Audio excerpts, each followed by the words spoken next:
नमस्कार, आप देख रहे हैं बेस्ट तक की खास पेशकश। मैं हूं रजत देवगन। क्योंकि मार्केट बहुत ही अहम पड़ाव पर है, बहुत ज़्यादा अनसर्टेनिटी देखने को मिल रही है, चाहे वो जियोपॉलिटिकल इश्यूज हों या फिर ग्लोबल इकोनॉमी को लेकर जिस तरीके की चिंताएं हैं। ऐसे में मूड माहौल मार्केट का थोड़ा हल्का हुआ है, तनाव हुआ है मार्केट में। लेकिन क्या ये अपॉर्चुनिटी है और क्या दोबारा से मार्केट करवट लेगी, तेजी पकड़ेगी? कौन से शेयर्स पे नजर रखनी चाहिए, कौन से सेक्टर पे आउटलुक पॉजिटिव है? ये तमाम सवाल आपके मन में आते होंगे और इन्हीं के आंसर्स जानने के लिए हमारे साथ आज बहुत स्पेशल मेहमान हमारे साथ जुड़े हैं। विजय केडिया जी दिग्गज इन्वेस्टर हैं। विजय जी नमस्कार, स्वागत है आपका बिस्तक पे। नमस्ते सर। धन्यवाद मुझे बुलाने के लिए। सर शुक्रिया आपका बिस्तक को समय देने के लिए। लेकिन एक तो पहले मैं आपको दीपावली की एडवांस में शुभकामनाएं दे दूं। आपने हमारी स्पेशल रिक्वेस्ट पे हमारे व्यूअर्स के लिए टाइम निकाला और आपने दिवाली से पहले ही आपने हामी भरी कि वो आप बाजार का आउटलुक बताओगे हमें। तो सर शुरुआत पहले तो इसी से साथ करते हैं कि मार्केट पे ना इस समय बहुत ज़्यादा अनसर्टेनिटी देखने को मिल रही है और कुछ ऐसे अनफोर्सीन इवेंट्स होते हैं जिसके बारे में किसी को पता तो होता है नहीं। अब पिछली बार हमने रूस और यूक्रेन का युद्ध देखा था, उससे ही उबर नहीं पाए थे अभी, तो उसमें ग्लोबल इकोनॉमी उसी के रिपरकशंस में उलझी हुई है। अब एक और नई मुसीबत आ गई है, इजराइल और हमास का युद्ध। आपके ओपनिंग कमेंट्स ऐसी दरिंदगी भरी हमने ये जो विजुअल्स देखे थे, रूह कांप जाए, मतलब ऐसे विजुअल्स थे। तो युद्ध तो किसी के भी फेवर में नहीं होता सर, आप कैसे देखते हैं उसको?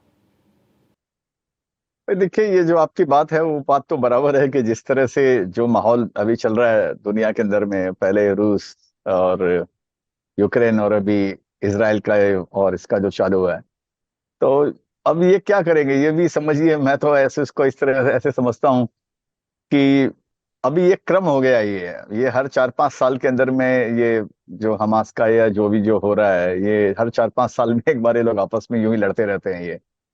तो और अब इसका तो देखिए उत्तर किसी के पास है नहीं कि ये कितने दिन चलेगा और क्या चलेगा और इसका क्या ग्लोबल इकोनॉमी में क्या फर्क पड़ेगा। क्योंकि कोई भी युद्ध मैं देखा हूं कि जब नया नया युद्ध होता है तब एक बार थोड़ा उसका फर्क पड़ता है। अगर 2 4 5 10 दिन में वो खत्म नहीं होता है और अगर वो लंबा चलने वाला होता है तो मेरे ख्याल से इकोनॉमी उसको एडजस्ट कर लेती है। ऑफ कोर्स उससे ग्रोथ कम हो जाती है, ग्लोबल जो ग्रोथ है उससे वो जरूर कम होती है। और लेकिन ये ऐसा ही ढल रहा ही है, ऐसा ही है सिस्टम है। तो इस बोल कर मेरे को ऐसे नहीं लगता कि इसका कोई बहुत ज्यादा विशेष फर्क पड़ेगा, क्योंकि डायरेक्ट जो जो मिडिल ईस्ट में जो होता है उसका डायरेक्ट जो फर्क पड़ता है वो क्रूड के माध्यम से सारी दुनिया की इकोनॉमी को जो डायरेक्टली रिलेटेड है वो क्रूड के माध्यम से, क्रूड के दाम अनाप शनाप बढ़ जाते हैं। उसके कारण कंट्री की इकोनॉमी थोड़ी खराब होती है। तो अभी शायद आज तो क्रूड के दाम थोड़े से कुछ सुस्त हुए हैं कि जब ईरान ने बताया कि भाई हमारा इसमें कोई हाथ नहीं है। तो इसका इन सब बातों के कभी उत्तर हमें मिलने वाले नहीं है इन सब चीजों के। और अभी ऐसे लग रहा है कि ये भी एक जैसे गर्मी आती है सर्दी आती है, ऐसे ही युद्ध भी आते हैं, तो उनको एडजस्ट करके आगे बढ़ना पड़ेगा।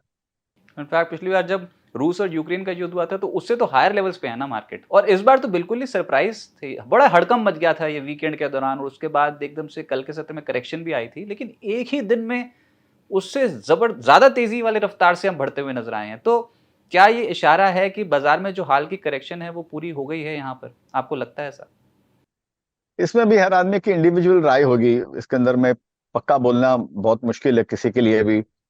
जैसे मेरा एक कोट भी है कि दुनिया में दो ही लोग जानते हैं कि ये बॉटम है या टॉप है। एक तो ईश्वर जानता है और दूसरा जो झूठा है जो बोलता है मैंने कहा था या मेरे को मालूम था। तो गॉड एंड लायर दो ही आदमी जानते हैं, टॉप और बॉटम। तो ये मेरे लिए बोलना मुश्किल है कि ये करेक्शन पूरा हो गया या और आएगा। तो सबसे जो अच्छी पॉलिसी तो वही होती है कि आप करेक्शन आए या ना आए, आप करेक्शन की तैयारी रखिए। आप अपने हर शेयरों को, मैं तो जब कोई इन्वेस्टमेंट करता हूं तो यही सोचता हूं कि करेक्शन आएगा नहीं आएगा मालूम नहीं, हो सकता है 10% 15%, 20% मार्केट गिर सकता है। तो मानसिक रूप से तैयारी करनी चाहिए, ना आए तो बोनस है और आए तो आपने सोचा ही था। ये तो हुई ग्लोबल अनसर्टेनिटी वाली बात जिसका असर स्टॉक मार्केट पे पड़ेगा, लेकिन जो हमारे लिए बड़ा ट्रिगर है दैट इज इलेक्शंस। अब 5 राज्यों में चुनाव की तारीखों का ऐलान हो गया है। इसको एक प्री क्वालिफायर की तरह देखा जा रहा है। 2024 के चुनावों से पहले ये 5 राज्यों के चुनाव बहुत इंपॉर्टेंट हैं। इसका असर पड़ेगा स्टॉक मार्केट पे सर? मेरे को देखिए, मेरे को पॉलिटिकल ज्यादा मेरे को आइडिया नहीं है। और लेकिन मेरे को लगता है कि ये तो हर साल इंडिया में 3-4 इलेक्शन होते ही रहते हैं, ये तो हर साल ही होते हैं। तो मेरे को नहीं लगता इनका कोई विशेष फर्क पड़ेगा, क्योंकि इतिहास भी हमें ये बताता है कि ये इलेक्शन का जो जनरल इलेक्शन होते हैं उन पर कोई विशेष फर्क नहीं पड़ता है, या उल्टा फर्क पड़ता है, या कभी कोई दोनों का आपस में कोई समन्वय नहीं है दोनों का। तो मेरे को नहीं लगता इसका कोई फर्क पड़ेगा। लेकिन अभी ये समझना चाहिए, हम इलेक्शन के करीब हैं, और ऑलरेडी समझिए अभी अक्टूबर में हमारा एक क्वार्टर अक्टूबर का चला गया है, अभी ये नवंबर में ये सब इलेक्शन होने वाले हैं, फिर दिसंबर आएगा, जनवरी, उसमें थोड़ा कम हो जाता है बाजार की जो हलचल होती है, वो एफआईआईस की हलचल थोड़ी कम हो जाती है। तो अभी आगे इलेक्शन का जो भी आप समझिए ताना बाना है वो बुना जाने लग जाएगा, उसकी एक हवा एक चलने लग जाएगी मार्केट में। तो वो समझना चाहिए, तो वो मार्केट को हो सकता है कि थोड़ा सा वो मार्केट को कॉशियस रखे। राइट, लेकिन सर व्यूअर्स ने पता है क्या सुनना चाह रहे हैं? वो सुनना चाह रहे हैं कि केडिया साहब बुलिश है ना भारतीय बाजार पर, तो फिर हम सबसे निपट लेंगे। Elections, budget, global uncertainty, crude prices, कुछ भी हो जाए। अच्छा आप ये बता दो, अगले दिवाली तक बाजार को कहाँ देखते हो आप?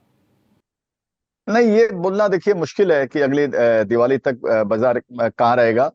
और लेकिन मैं एक अंदाजा लगाता हूं कि हमारी इकोनॉमी बहुत अच्छी कर रही है, इरिस्पेक्टिव ऑफ ग्लोबल इकोनॉमी में स्लो डाउन है, इरिस्पेक्टिव ऑफ वॉर चल रहा है, और इरिस्पेक्टिव ऑफ कि यहाँ पर इलेक्शन अभी ये हो रहे हैं स्टेट्स के, और बाद में फिर जनरल इलेक्शन होने वाले हैं। मेरे को लगता है 10-15% ऊपर रहना चाहिए, ये एक अंदाजा है मेरा, 10 से 15% ऊपर रहना चाहिए। बाकी मैं मेरे किसी भी शेयर्स के अंदर में कभी भी कोई ईयरली टारगेट नहीं बनाता हूँ कि इस साल मेरे को 10% का इसमें मुनाफा होगा, या 15% का होगा, या 20% का होगा। मैं इस तरीके का कभी कोई कैलकुलेशन नहीं करता हूँ। ये आप पूछ रहे हैं और कोई पूछता है मेरे को, पत्रकार, तो जवाब देना पड़ता है। और लेकिन मेरा कोई भी इन्वेस्टमेंट इस बेस पे नहीं कभी भी रहता है। सर किस बेस पे? जी किस बेस पे होता है वो तो मैं आपसे थोड़ी देर बाद पूछूंगा, क्योंकि व्यूअर्स ने हमारे सामने सवाल ये रखा है कि केडिया साहब से ये तो पूछो कि जब स्टॉक निकालना होता है और वो जो मल्टी बैगर ढूंढते हैं, जो धुआंधार चलते हैं, वो किस बेस पे निकालते हैं? पहले तो आप ये बता दो कि अगर over a period of time जिन सेक्टर्स पे आप बुलिश हो, कहां पर चांस ज्यादा है कि पैसा उन सेक्टर्स में बनेगा? भैया इसमें डालो पैसा, चाहे सिस्टमैटिकली डालो, लेकिन ये सेक्टर्स अब लंबी अवधि के लिए बहुत अट्रैक्टिव लग रहे हैं आपको। देखिए, ये भी सेक्टर वगैरह भी सब क्या बदलते रहते हैं। फिलहाल मेरे को जो अच्छा लगता है, वो मैं कई बार कई जगह माध्यम से बोल चुका हूँ कि मेरे को जो इंफ्रास्ट्रक्चर वाले जो शेयर्स हैं, क्योंकि मेरे को लगता है कि भी इंफ्रास्ट्रक्चर के लिए बहुत दिनों बाद, करीब 14 साल बाद वापस इंफ्रास्ट्रक्चर में थोड़ा सा अ, अ, हलचल दिखाई पड़ रही है सरकार की तरफ से भी और प्राइवेट केपेक्स के हिसाब से भी।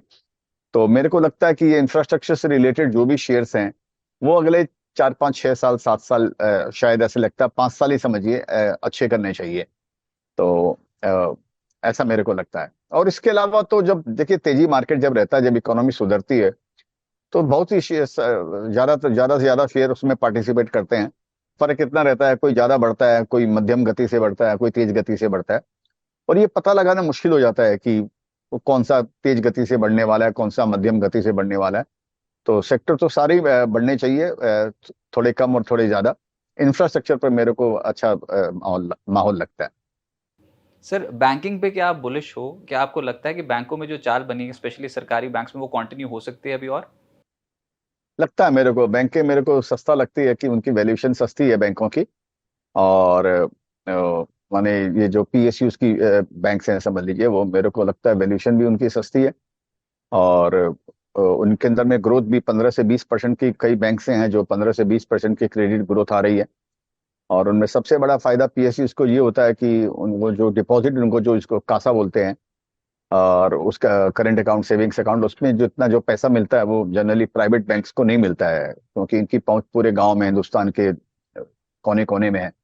तो उसका इनको फायदा होता है कि इनकी जो जो कॉस्ट ऑफ बोरोइंग है, जो कॉस्ट वो इनकी सस्ती रहती है प्राइवेट बैंक से।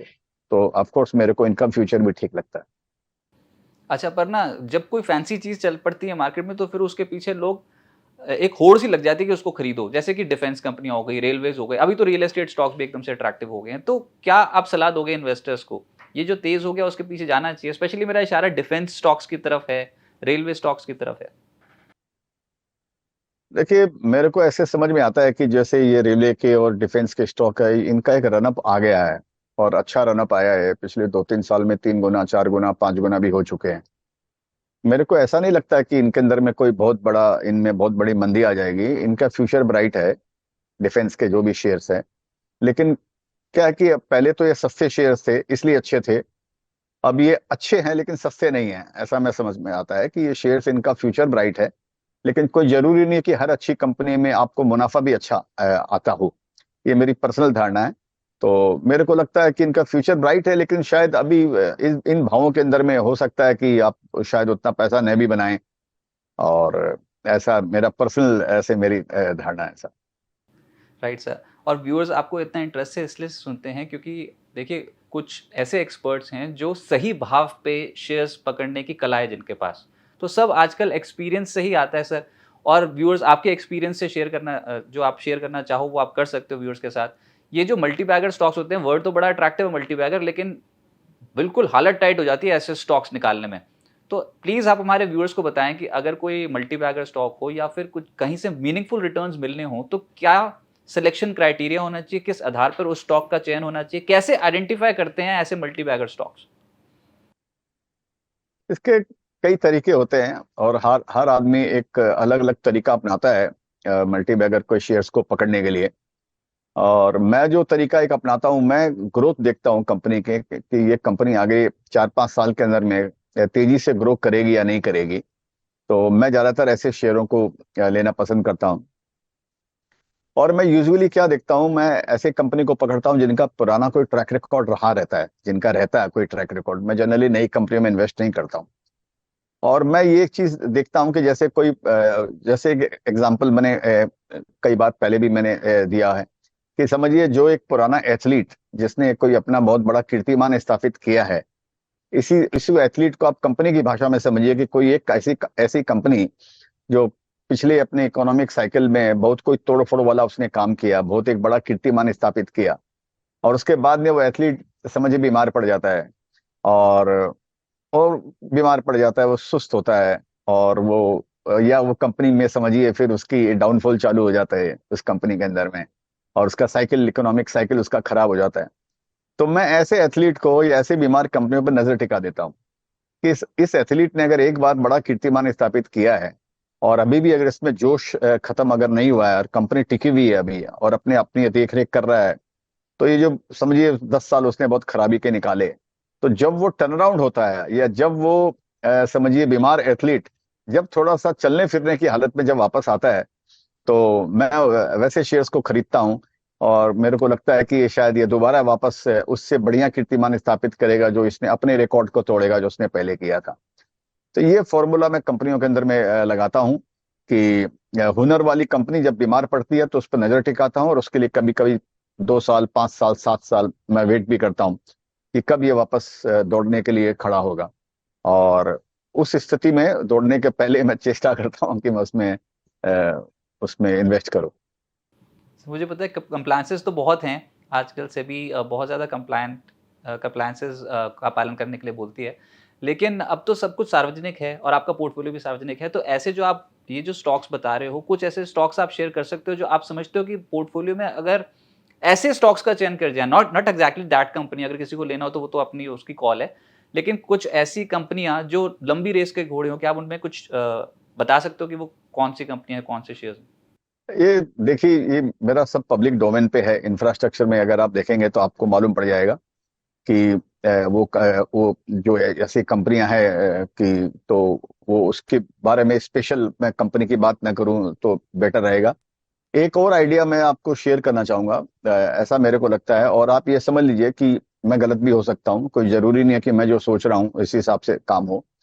एक और सेक्टर आपने पूछा तो मेरे को एयरलाइन सेक्टर मेरे को अच्छा लगता है। और ये पूरा पूरी पूरी तरह और बुरी तरह कंसोलिडेट हो चुका है। जैसे हम देख ही रहे हैं कि जेट एयरवेज के तो बंद हुए बहुत दिन हो गए, गो एयर भी नहीं चल रही है। और अभी हमने इसका भी देखा, ये दूसरी कंपनी का स्पाइस जेट की भी जो रफ्तार है वो थोड़ी ढीली ढाली है।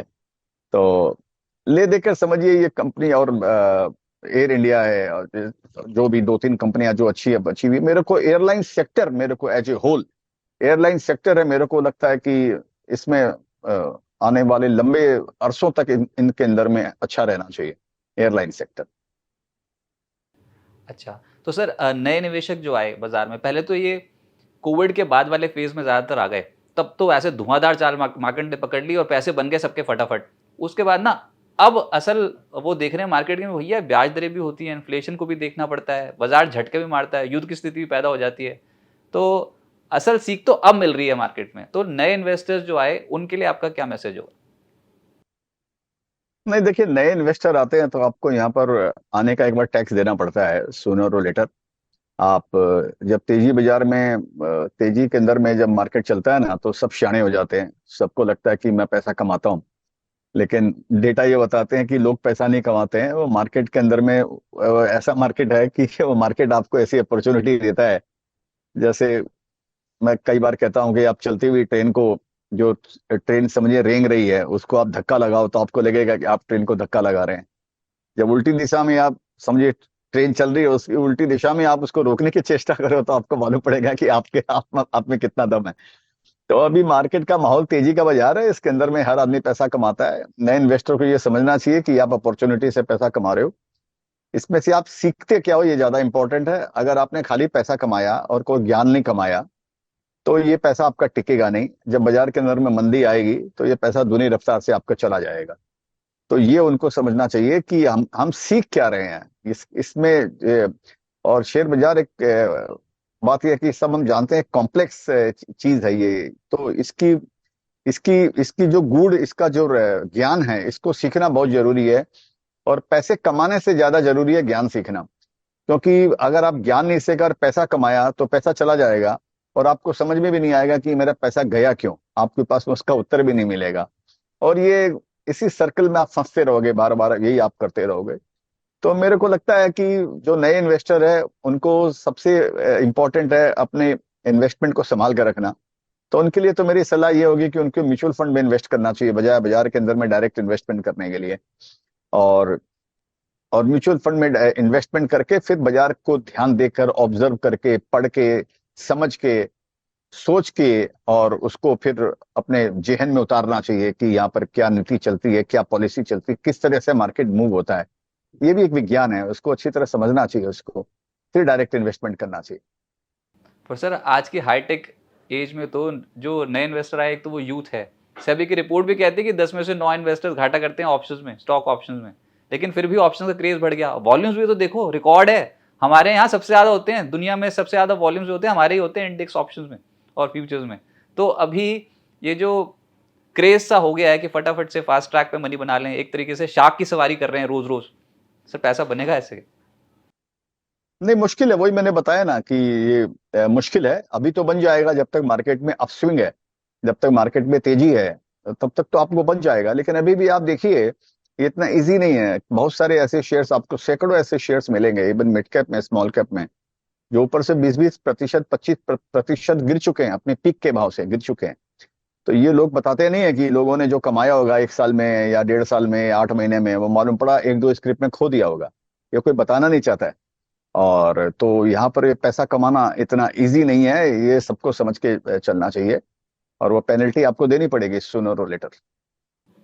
लेकिन सर हर बार की तरह व्यूअर्स की रिक्वेस्ट है, इन्वेस्टमेंट तो आपकी एक साइड है आपके करियर की, और आपको उसमें एक्सपर्टाइज भी है। आपका एक्सपर्टाइज है गाने बनाने में और उनको गाने में, और वो भी स्टॉक मार्केट से रिलेटेड। सर आपके सारे गाने बहुत फेमस हैं, ज़ोरदार तरीके से हिट हैं। अभी एक नया गाना आपने लॉन्च किया मेरे ख्याल से, सोच कर समझ कर इन्वेस्ट कर। सर थोड़े से अगर उसके कुछ चंद पंक्तियां आप हमारे व्यूअर्स के लिए गुनगुना दें तो प्लीज़। तो वो गाना है, वो मेरा लास्ट गाना है, वही था जो मैंने किया, शायद 15-20 दिन हो गए होंगे। और वो पूरा, जिस तरह मेरे सारे गाने रहते हैं, वो इन्वेस्टर के लिए बनाता हूं मैं, उन्हीं को एजुकेट करने के लिए। और उसकी पंक्तियां इस तरह है कि सोच कर समझ कर इन्वेस्ट कर, रूमर पे टिप पे न टाइम वेस्ट कर, नॉलेज और पेशेंस का बिजनेस है ये, अनुभव से सीख और बेस्ट कर, सोच कर समझ कर इन्वेस्ट कर। तो ये सारांश है शेयर बाजार का। मेरे को ऐसे लगता है कि जो शायद मेरे हर गाने में आपको शेयर बाजार का एक सारांश मिलेगा शायद। जी बिल्कुल, बहुत ही स्ट्रॉन्ग मैसेज है। या समझो इस चीज़ को कि सोच कर समझ कर ही इन्वेस्ट करना चाहिए, और पैसा जो है वो लॉन्ग टर्म में बनता है। सिस्टमैटिकली इन्वेस्ट करो, अच्छी क्वालिटी ऑफ कंपनीज में इन्वेस्ट करो। केडिया साहब, बहुत बहुत शुक्रिया सर आपका हमारे साथ जुड़ने के लिए, बिस्तक को अपना समय देने के लिए। एक बार फिर से बिस्तक की पूरी टीम की ओर से आपको दीपावली की बहुत बहुत शुभकामनाएं। Thank you sir, thank you sir, नमस्कार, थैंक यू। आप लोग को भी बहुत थैंक यू। बहुत शुभकामनाएं।